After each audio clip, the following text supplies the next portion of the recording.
coming through when the growth look good on you. Best believe they wanna screw now. I've been trying to climb, devil threw me in the dark. Baby, don't be insecure, you can still go make a mark like blow. Could never let them drain my soul now.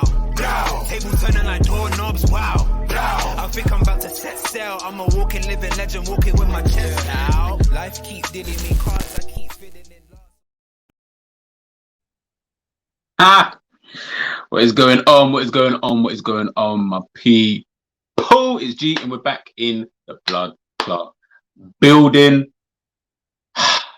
Crazy. I never thought I'd be coming on here to do a post-match review on Liverpool on a game like yesterday.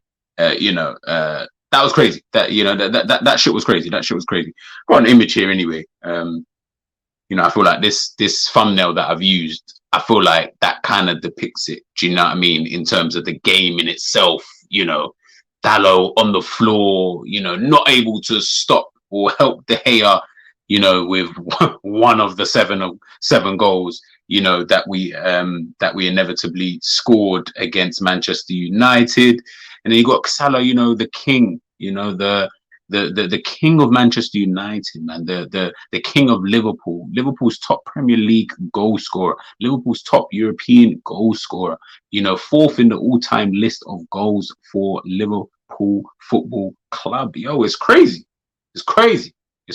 But guys, first and foremost, as you guys can see, slash across the bottom, hit that subscribe button if you haven't already. I still believe we're on the road to 300, depending on obviously when this video does drop. Hopefully we've surpassed that, but if not, guys, please make sure we smash that subscribe button and we keep it moving. If you like the video, please make sure you like the video and you share it out. So formalities all done and dusted. So Liverpool, I mean, 7. Let me even take the banner off. Let me even take it off. Take it off for 2 seconds. Liverpool 7, Manchester United 0. Now, you guys already know. You guys know me. You know how I roll. You know how I move. I'm not gonna be the one who's gonna start moving childish. Maybe a little bit, but I'm not gonna be the one who's gonna start milking it too tough. At the end of the day, we beat our rivals 7-0. So really and truly, I should be coming on here chest big. You know what I mean? I should be coming in here with, big chest and telling everybody, what's going on. But we're not going to necessarily do that. At the end of the day, we all saw the game. We all saw the way that Manchester United got humiliated in that match. And I think, everyone's, you probably watch, your favorite content creators, your football terraces and all that kind of stuff. You've probably seen all the reactions from all the Manchester United supporters, from Liverpool supporters, Liverpool supporters around the globe, and the reaction to that kind of game. And a game, and again, it's a game that is of obviously massive magnitude, like Liverpool versus Manchester United. That's the biggest game in English football. Do you know what I mean? The two biggest clubs in England going head to head. Doesn't matter where they are in the table, whether Liverpool doing shit or Manchester United doing shit, it really doesn't matter. This is probably the biggest game in English football in terms of the two historic clubs. So to see a result like yesterday, 7-0, Manchester United definitely have to hang their heads in shame. Few of their players, again, go onto a United fan channel and find out what it is that they're saying, in regards to their players and, the performance levels. I haven't really watched any fan channels of Manchester United to really see, but from what I saw of them, it was very, like, you've gone past even the embarrassment stage. Now I'm looking at certain players and saying, yeah, you're not really about this life. You're not really about it, for you to have lost 7-0 like that. And it's not the fact that you lose 7-0. Liverpool have lost 7-2 before. And I didn't look at the players and think, yeah, you're not about that life. It's more about in the game in itself, certain things that start to happen, certain players and how their performances kind of played out in that game. Your Bruno Fernandes, Luke Shaw, Lisandro Martinez, those three in particular. Casemiro wasn't up for it whatsoever. Don't know what was going on. Some people told me he was injured. I don't know. Couldn't really give two about that, to be honest with you, because the reality is we was able to thump you, 7-0. But, we're looking at Liverpool. First of all, let's look at the league table. Obviously, this is the league table as of today. So Arsenal top, City, United, Tottenham, Liverpool. Now, Liverpool obviously in 5th place at this current moment in time, 3 points behind Tottenham with a game in hand. Win that game in hand, I believe they then will go into 4th spot. Now, there are obviously other teams, Brighton, Newcastle, Fulham, who can either catch us or go above us. So it's not just as simple as Liverpool in their game in hand, we're good to go. No, the pendulum could still swing in other teams' favors. So, we're not there yet. We're not there yet. But what we can probably officially say now, as of, we've got Liverpool got, 10, 13 games left to go. You could probably say, all right, with 13 games left to go, you can now say that the top 4 race is probably on. But again, I would rather wait until we're all on a level playing field, and then I can look at the points, and then I can start saying, all right, yeah, whether it's on or not. The only difference is now Liverpool obviously are the team that's in some type of momentum, 5 clean sheets in a row. I believe it's like 4 wins in that time, 4 Premier League wins anyway in that time, mixed in obviously with the Real Madrid drubbing. So, Liverpool are in that moment, but we've seen it with a lot of these teams. Newcastle have had their moments, had their periods. Brighton have had their periods. Fulham, everyone's had their kind of period of time in the season whereby you thought to yourself, okay, fair enough. This team is kind of doing job and etc. etc. So we wait and see. I just say I'm taking it one game at a time. I'm not going to put my hat on there and say, yeah, Liverpool are going to get nail on top 4, because that would probably be a stupid thing to say. You guys know me. I know you. You know how I roll. That's not how we roll. Do you know what I mean? I can't sit here, and I don't trust Liverpool like that in the slightest to make top 4. I just think if it happens, it happens. If it doesn't happen, I won't be shocked about it. But so we just take it game by game. But if we're looking obviously towards yesterday's game, as I said, Liverpool 7. Sorry, man, I have to keep throwing these things up. Liverpool 7, Manchester United 0.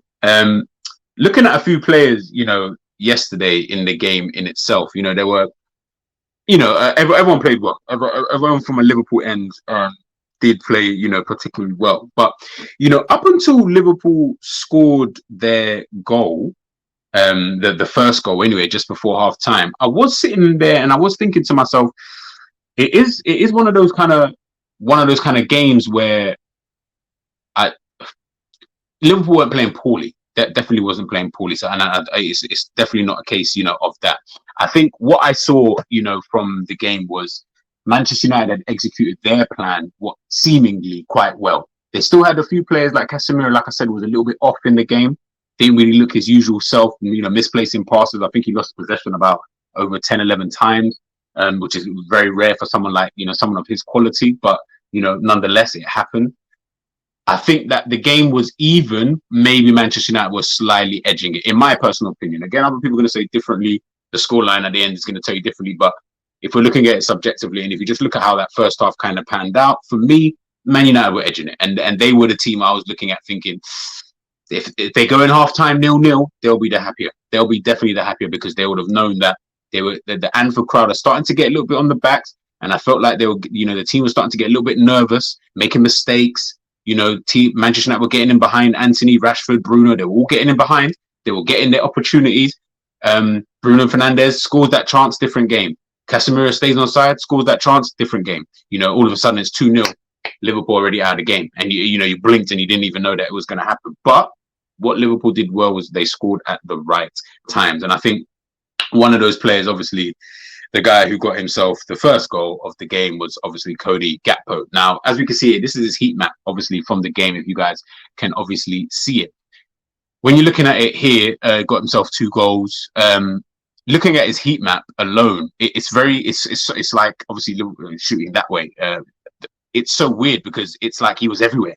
Again, in that, what we spoke about in regards to that Roberto Firmino kind of role, the way that he's kind of playing and the way that Klopp's trying to potentially mold him into, it does seem like he's trying to mold him into that Firmino 2.0, but he provides different qualities than a Firmino.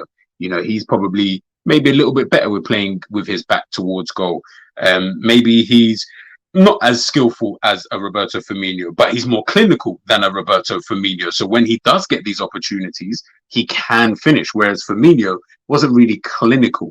It wasn't someone who we'd say was a clinical finisher. So, when he got himself into certain opportunities, in front of goal, he wouldn't always score. And I think what we saw yesterday from Cody Gakpo, again, looking at some of his stats here, I think he was getting himself involved in play quite a lot. Accurate passes, made 15 accurate passes, key passes 1, crosses 1, ground jewels. He had 14 ground jewels. Obviously, At the end of the day, he only won 5 of them, so that's not a good success rate. But the fact that he's getting himself into these duels, fair enough, I'll give him that. He's putting himself about. Aerial duels, had 6, won half of them in 3. Lost possession 15 times, obviously, which isn't good. Now, losing possession 15 times in a game, that can hurt you in some games. And that's where I think where he was trying to make certain passes and potentially holding onto the ball just a tad bit too long, just a little bit too long, was going to hinder. And this is where I said in that first, before Gakpo actually scored his first goal, this is where I felt Manchester United were doing really, really well, is that they were, as much as we were pressing them, they were also pressing, but they were pressing quite concisely, in my personal opinion. They weren't doing it, all the time and at every single moment in the game, but they were doing it at points in the game where you felt, okay, cool. If they win the ball back here, could be a problem. And they were happy with Liverpool having the ball in certain areas because they were confident that they'll be able to nick the ball off of Liverpool, at a later date. So I feel like, looking at Gakpo again, like I said, with his heat map, he's supposed to be the central striker, but he's popping up on the left, obviously swapping with Darwin Núñez all the time. And obviously appearing sometimes on the right-hand side, appearing, through the middle, he was everywhere. And I think maybe the occasion in itself, maybe just because of the type of game it was, or whatever it is, he just put himself about enough, which caused Manchester United enough problems, and he got the all-important first goal. And I think with the game yesterday, and I'm going to say this probably quite a lot throughout this video here, is that with what Liverpool done so well, is that they were able to score their goals always at the right time. Hit the first one just before half time. It knocks them down. Now it's a different team talk from Ten Hag. Now it's a different team talk from Jurgen Klopp. As soon as you come out that second half, bang, bang, 3-0. The game's already done now. The game's blinked and Manchester United have lost the game. And now they're starting to lose their heads a little bit. And now the game is going completely off the boil for them.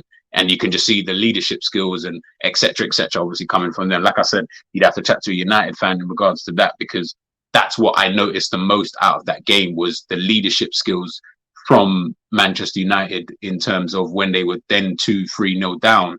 No one was saying, okay, maybe we just hold it tight for a little bit. Liverpool bombing forward, Gakpo, Núñez, Salah, they were just running riot in that midfield. Elliott, and we're going to get onto Elliott now. These kind of players were having too much joy on the pitch, and there was no one really there taking charge of the situation to be able to say, hey, maybe we just hold on a little bit. Maybe we just chill. Maybe we just chill, kind of thing. So, that's just them. Taking a look here, obviously this is Elliott's map. I felt like that was the big call, obviously, in the game. Elliott to start the game over Bajcetic. A lot of people raised their eyebrows, and rightly so. At the end of the day, Bajcetic has been probably Liverpool's best midfielder, one player of the month and stuff like that. So it was a little bit weird to see that he was on the bench, but nonetheless, Klopp decided that we're going to go with Harvey Elliott. And I think when we look at Harvey Elliott, the way I looked at it, when he played Harvey Elliott, for me, I felt like the reason why he would have played Harvey Elliott over Bajcetic was he was trying to go with a midfield that had experience plus passion. Passion coming from Jordan Henderson and Harvey Elliott, and the experience obviously coming from Fabinho and Jordan Henderson. Coupled that all three together, I felt like that probably was a better recipe going into this kind of game, especially with the magnitude, especially going into the game knowing that Manchester United are coming into this on a high, just won the Carabao Cup, so played well this season, in a good run of form as well. So we might just need that with alongside the atmosphere of the fans. We may just need that to be able to get us over the line. And I think that's probably one of the reasons as to why he had potentially gone with that. Again, I don't know. Klopp will probably be best to tell you, but that was just my thinking. But Elliott playing a bit more on that right hand side. That's where he was popping up, the right central midfield area. Henderson obviously moving over to the left hand side to combat that. And I think what Elliott did well was he definitely put himself about, on the pitch in terms of what he was trying to do. 8 ground duels, 6, he won 6 of them. Aerial duels, 2, won 1 of them. Possession lost 13 times. Accurate passes, 42s at 79.2%.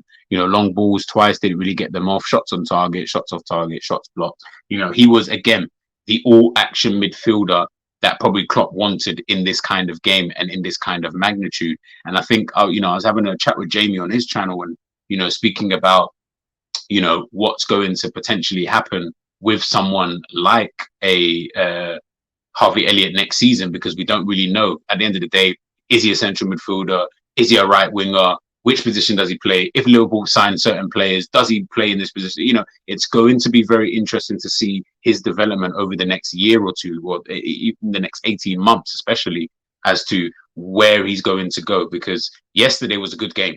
Yesterday was a very, very good game. And yesterday showed that, you know, if things are working well, he can come into that and he can showcase his skill set. But when he's coming into other types of games and he's not able to show that skill set, what else does he offer you? What else does he actually do for you? And I think that's then questions. Again, Elliott has talents. I'm not saying it's a shit player. He's not a shit player, but he has talents that I don't think has been utilized as much as he would probably like, and as much as he probably needs for his development in this team for this season. Yes, injuries, form, all these other kind of various different things are obviously going to play a part, but it's just going to be interesting to see, you know, in regards to what kind of happens with that, you know, moving forward, for Harvey Elliott. But again, for me, Elliott played really, really well. Probably the best midfielder, in my opinion, on the pitch. Outdid your Hendos, all the experienced guys, Hendos, your Fabinhos, the Casemiros, Freds, Brunos. He was probably the best midfielder on the pitch. Linked up well with Salah, linked up well with Gakpo as well. And yeah, you know, it was an all-round good performance. So, you know, big up to Harvey Elliott. We move on to my guy.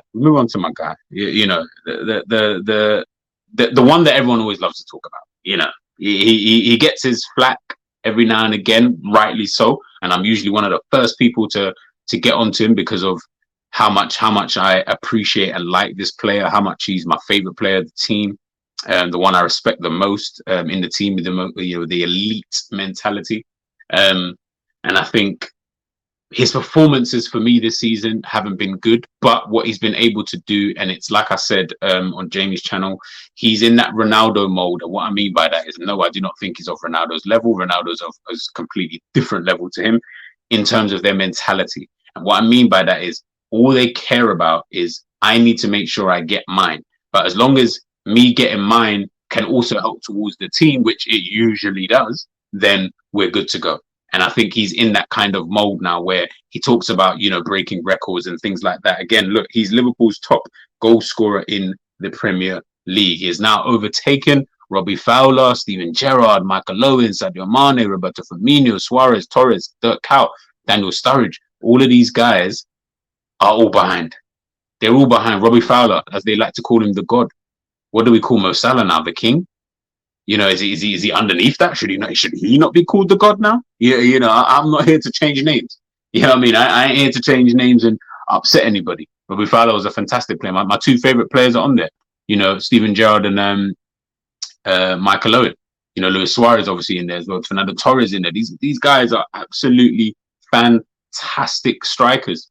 Gerrard wasn't even a striker, and I think the Gerrard one is probably the best one on there, because the sheer fact that he was able to get 120 and he was only 8 off, you know, Robbie Fowler in itself. So that is, you know, by no mean feat. Obviously, he played for a very, very long time, so he had a long time to get there. But he's not even a striker at all. He's a midfielder. To get 120 goals, absolutely phenomenal. Michael Owen, only 2 behind that. Michael Owen wasn't there for half the amount of time that Gerrard was there. My favorite striker for Liverpool, but Mo Salah's above all of these guys. He's above all of them, absolutely every single one of them. And I think the respect on Mo Salah, whether you like him, listen, he's not necessarily my cup of tea, which is so funny because he's my favorite player, but he's not really my cup of that. If I was talking about players and styles and stuff, he's not my style. Like that's not my type of style. That's not the kind of guy I would, you know, go for in terms of players. You know, I like my silky players. You know, I like my Neymars, my Ronaldinhos, you know, the Hazards, you know, the players who move, you know, the Messi, like these players who move with like such silkiness and fluency on the pitch. Those are my type of people.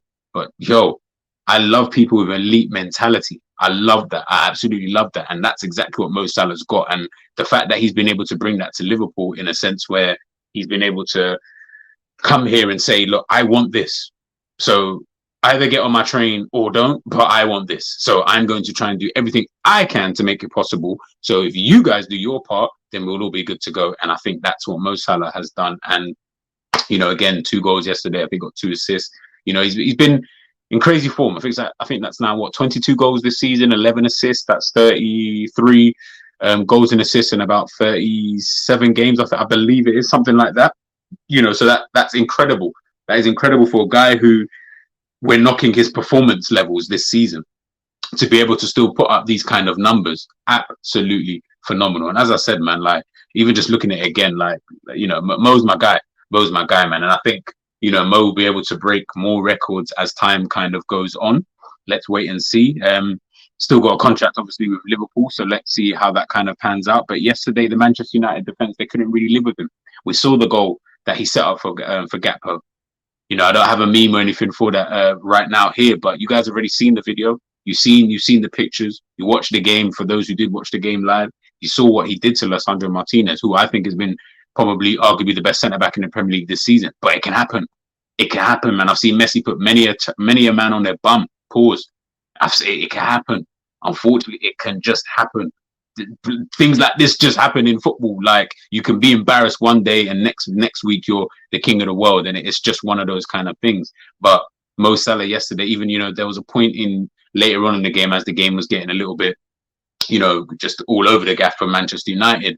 There was times when he was holding up the ball, and even Manchester United players, they couldn't even touch him, and even when they tried, they couldn't even get the ball off him. He's so strong. He's always had that, to be fair, which is crazy for someone who's not the biggest and tallest, but the way he guards the ball is crazy. He guards that ball with his life. He guards that shit with his life, and he ain't letting that shit go for anybody. So phenomenal performance from Liverpool's front three. I think yesterday especially, they all clicked very, very well. We'll see. Liverpool got this kind of new look attack and stuff like that. We'll see how that kind of pans out for the moving forward in the season. All that kind of jazz, because at the end of the day, it's one game. At the end of the day, so we don't want to get too overboard. But there are little things that I saw in that game that I thought, that's pretty decent. Alisson, I need you to stop being so bloody overconfident. It's starting to annoy me a little bit. There was that little hiccup that he had in the game between him, Virgil, and Konate. Yes, overall in the game they played well, but first half they wasn't happy with their performance at all from none of them. Lacked leadership, ownership, and it just looked a little bit problematic. As much as the game obviously grew and we ended up doing what we ended up doing, and there were good parts of the game that they were doing even within that.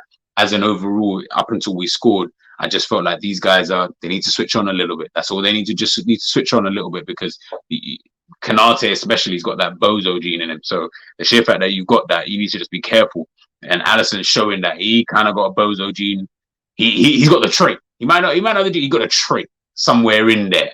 So it can happen. Maybe maybe someone in the family's got it and he passed it down. I don't know, but he's got it somewhere, in there. So, those are the little things. But ultimately, winning 7-0, I didn't think so. Before the game on a Jerry James show, I said Manchester United should win this 2-1. They were coming into it in form, just won the Carabao Cup, playing well this season. Ten Hag showing what he can do, skills, all these kind of different things. But Liverpool, Anfield, turn up yet again, big game. And we saw the result. And, once Manchester United capitulated, it was just kind of game over, from there. So, big up Liverpool, obviously, again, on the victory in itself. Not every day you get to beat your rival 7-0. So to all Reds out there, make sure you enjoy the victory for until we play our next Premier League game anyway against Bournemouth away.